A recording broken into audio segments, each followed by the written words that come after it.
Pokemon GO Johto Tour is right around the corner, and with an event this massive and fun, we need to be as prepared as we can be. Now, some of these tips you've more than likely heard of, but some of them you may not have. And as someone who loves this amazing community, I want to make sure that you're aware of them. And the best part is, most of these tips apply to both ticket holders and non-ticket holders. So with that being said, let's dive into the top 7 tips for the Johto Tour. Tip number 1. Our first tip for this video is to make sure to bring research encounters with you. You can hold up to 3 researches, and you can actually bring in these encounters into the Johto Tour event and have their boosted shiny rates on them possibly. And luckily, there are 5 different research tasks in the month of February that you can grab just before the Johto Tour that can hopefully get you the shiny you're looking for. The first of the 5 is my personal favorite, and that is to hatch an egg. If you hatch an egg, you will get an encounter with Mantine, which for you gold ticket holders will have a boosted shiny rate on it, which is already pretty fantastic, and it will possibly have some pretty good IVs on it. But for those of us who chose silver, like myself, or non-ticket holders, there will be no other way to get Mantine that we know of. It is only coming off of the incense of gold players. So that's 3 possible checks for Mantine that you probably wouldn't have had otherwise, or, again, for you boosted users, we'll get 3 boosted checks on it right away, because we don't know how common these are going to be off the incense, so it might be the best thing for you to grab. The second research is the Win a Raid research. When you do that, you get an encounter with Skarmory, which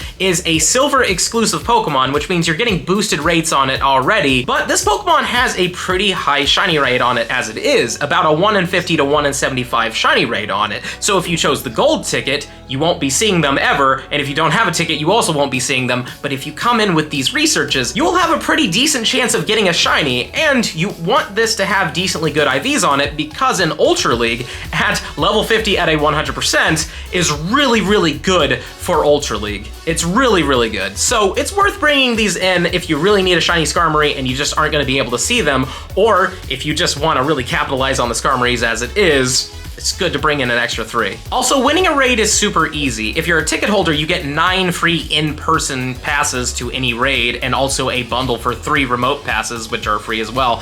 So that's great. But also, if you're a non-ticket holder, you still get a free raid a day, and I think currently right now you get 2 free raids a day. So you can easily smash this out whether or not you have a ticket for this event. Research number 3 is also an easy one, and that is to spin either 3 Pokestops or gems in any combination. It doesn't really matter, and you will get an encounter with Sudowoodo.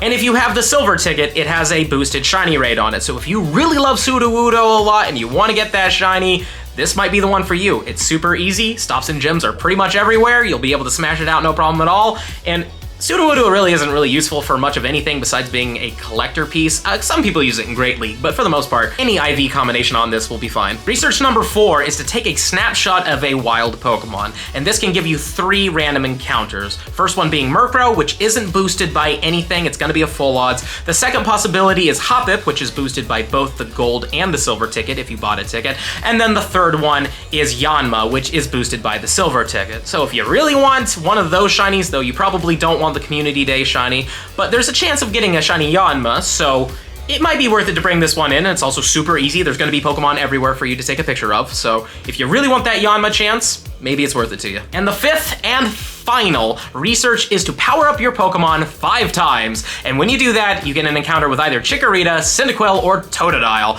and every single ticket holder, no matter which version you chose, will have a boosted shiny odd on it. And they're all pretty good for a lot of things. For Alligator's the least useful out of all of them, but Typhlosion's great in Ultra League, and Meganium is a monster in Great and Ultra League. So if you want something kind of easy as well, you just gotta power up something. Maybe you got an amazing Pokemon during the event and you just want to power it up real quick. There you go. That's 3 free checks. Tip number 2. Our second tip is to hatch every single 2-kilometer egg you get during the Johto Tour. The Pokemon Pichu, Cleffa, Igglybuff, Togepi, Tyrogue, Magpie, Elekid, and Smoochum are all going to be coming out of 2-kilometer eggs during this event. And more than likely, these will be the only eggs we get from stops. You see, in past events like Go Fests, they used to just take out all the other eggs and only give us specific event eggs. So there's a high chance that that's all we're gonna be getting, but I cannot guarantee that. And it's worth hatching these eggs because all these baby Pokemon have a 1 in 50 to 1 in 75 odd chance of being shiny, which is really high. And if you chose the silver version, you have an even higher chance of getting a shiny Cleffa. And if you chose the gold version, you have an even higher chance of getting a shiny Igglybuff. So in the end of the day, it seems like it's really worth it to hatch these because you're probably going to get a shiny if you just keep hatching as many as possible. I will say we don't know about Tyrogue just yet, but more than likely since it fits the baby Pokemon scheme, it will probably be just like all the other ones. I don't see that being a full odds, but I cannot guarantee it because we don't have any information on it. And the best part is, all of what I just said applies to both ticket holders and non-ticket holders, but if you did buy a ticket, you also get a quarter hatch distance, which is completely broken, so it goes from 2 kilometers to 0.5 kilometers, and if you're a madman like me and you want to use super incubators, that becomes like 0.3, so you're going to be blowing through these eggs super fast, and you get double candy per hatch. And you really want to get those Togepi candies because Togekiss is a monster in all PvP leagues and you can use it in raids, which is great. And all the other Pokemon have some uses here and there, not all of them, but these eggs are more than worth it. You're going to be blowing through them super quickly. The downside is it will cost you a bit of money because incubators aren't free, minus the one you get for free. If you want to really just grind out that one single infinite incubator, go for it. Tip number 3.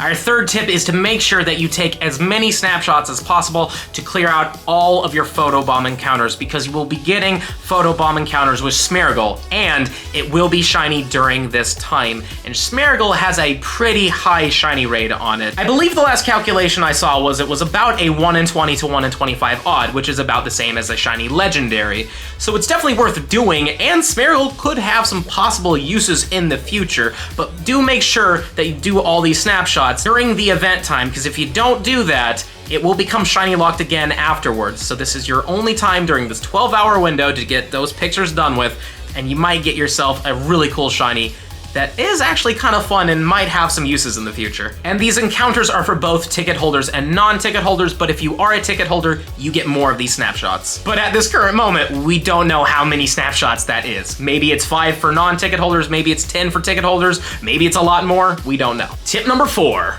Our fourth tip is to make sure that you complete the Masterwork research during the Johto Tour. Though it is not a timed research and you can complete it at any time, you have to catch your Celebi during this event because if you catch it afterwards, it will not have this exclusive move of Magical Leaf, which is a very, very good move for Celebi. It's really, really good. You don't want to have to use an Elite Fast TM, though admittedly we don't really use those for much of anything else, so if you really don't care, you could just save it for later. But if you don't want to have to use that item, definitely catch it during this time, and you do have to be a ticket holder in order to get this Masterwork research to get your Celebi. Tip number 5. Our fifth tip of this video is in regards to Shadow Apex Ho-Oh and Shadow Apex Lugia. When you catch these Pokemon, they will have their signature moves of Sacred Fire and Aeroblast. But not only that, they'll have a plus next to them, which means they do more damage in everything except for PvP. And if you purify them, they will gain ++, which means they will do even more damage when purified. But the issue with this is, when you purify them, even though they get the extra bonus to the attack, they're still worse because the Shadow form does more damage anyways. So my personal recommendation is do not purify this Apex Shadow Lugia or Ho-Oh, because at this current moment, it looks like they're just better as shadows. Now, we could see in the future, maybe this could be a good thing. We don't know yet, but as of right now, it just seems like a waste of Stardust and not really worth it. But I will say, if you can purify it into a hundo and you really want to get a hundo and you don't really get to raid too often, it is worth doing if you really care about the hundo decks. Don't feel pressured to do it or don't do it, it's really up to you, but my personal recommendation would be hold off for now and let's see what comes in the future. Number 6. Our sixth tip of the video is to make sure that you evolve all Gen 2 Pokemon that previously had a community day into their final forms during this event, because when you do that, they're going to get their exclusive community day moves. So like if you turn a Totodile into a Feraligatr, it will get Hydro Cannon. It works with every other Gen 2 Pokemon. And the best part about this is you don't even have to be a ticket holder. This applies to literally everyone. And I would suggest doing it if you get anything good. Like if you get a really good PvP Chikorita, make that thing a Meganium. Meganium is a monster in Great League for sure. And also Tyranitar with Smackdown, fantastic. Mamoswine with Ancient Power is okay. It's not the best, but it's actually kind of useful for things like Shadow Leaders to bait stuff out, because Shadow Mamoswine is the best Ice type.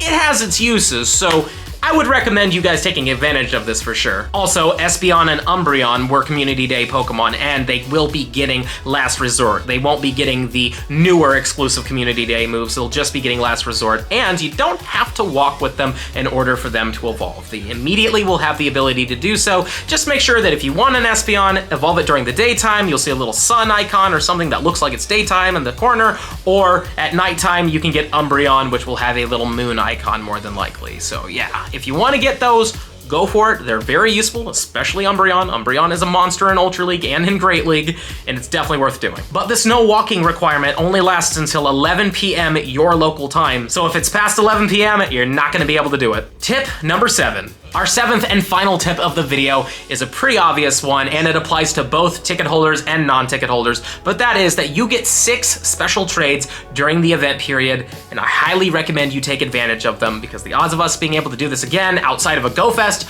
are very, very low, so you could really knock out some trades that you've been wanting to do for a very, very long time. The downside to this one right now, unlike the Johto Tour, is that we don't have increased trade distance. You have to be pretty close to the person you're trading with, which is what it is, you know, it could be a little better. I kind of wish that they did increase the range just in case people are a little far away from you, but nonetheless, definitely take advantage of it because, again, we don't know when we're gonna get to see this again, so it's worth doing. And that's all the tips I wanted to share with you guys in this video, but there is one little thing I want to throw on the end in regards to rating Pokemon like Heracross and Corsola, the regional Pokemon.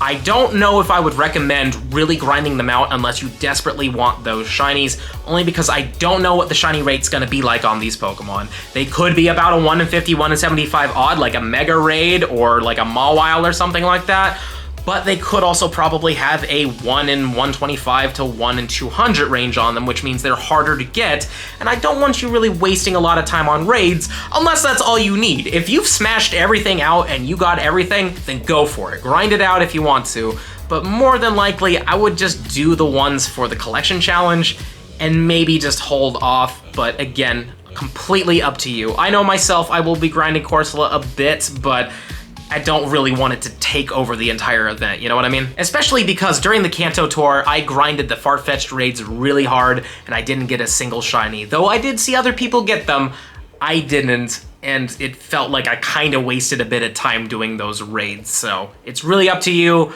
but just talking from personal experience, it's not the greatest thing, but again, if you wanna do it, do it. But with all that being said, this is the end of the video. If you've enjoyed it and you found it informational, please smash the like button for me, show me some love, subscribe to the channel for more amazing Pokemon Go content, and don't forget to hit the little bell icon so you know when I upload, and also comment down below, out of all these tips, which one did you find the most helpful, and also, which research are you gonna bring into the Johto Tour with you to get those increased odds? Please let me know in the comments down below. And if you really enjoy my content and you wanna help the channel grow even more, there's a link to my Patreon and merch in the description box below. But with that being said, this is the end of the video. Good luck on the Johto Tour.